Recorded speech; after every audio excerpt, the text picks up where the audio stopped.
Alah ya, boy. Kabun lah sepun ada kabun ni. Dari tak awak pancah-pancah. Betul diambil semua orang ni. Bak tuang dia. Dah hapun dah. Alah. Kayak mana cara ni? Kelapa bisa panen. Oh, ada berapa batang kelapa bisa ini nih? Alah ya, boy. Hai. Ngapain orang tu? Tidak mau tanam, kalian ambil aja. Nandak kalian apa? Ha? Oi, pairan sini. Wow, wow. Mana? Sini, bang, sini lu. Gak ada apa, dikejar sama abu itu.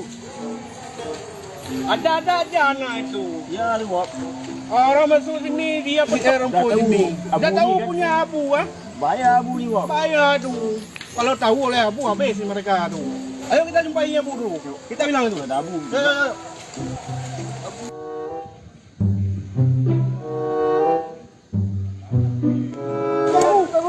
Tunggulah. Siapa abu? Inilah capek kita tanam batang kelapa habis diambil anak-anak. Tu ada dia yang di tanam. Lari-lari dia. Memang orang tu buat capek saya. Yang lari tadi ibu ya? Ya, yang lari. Abu capek tanam ni sudah 2 hektar, 8 hektar ni. Orang tu tinggal ambil-ambil aja. Memang enggak ada lagi ada anak-anak ni sekarang. Ada minyak yang lari dari abu kan? Tapi kami nggak tahu.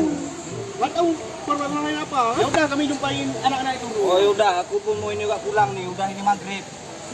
Ya bu, hati-hati bu. Udah hati ya. Nah, kami jumpain mereka dulu. Siap.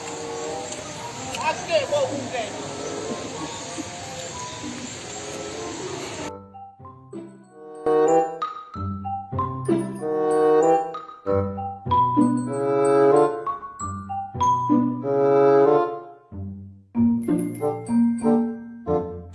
Rumah capek kali. Ya, sama pun bang. Aku di sana jadi hampir tak pohon tidak berapa lah. Nah, cuma juga aku lari ke belakang rumah orang tadi. Itu nggak ada orang di rumah tu kan. Kalau nggak udah habis gua tadi. Capek kali kencang kali dari abu gua. Jarang kali ya bu kayak harimau mau tadi. Ya, udahlah. Kita tunggu orang coba dari dulu. Ya terakhir dari dulu cepat ni kita. Nah, datang di sini orang tu. Kita lagi datang di sini mereka.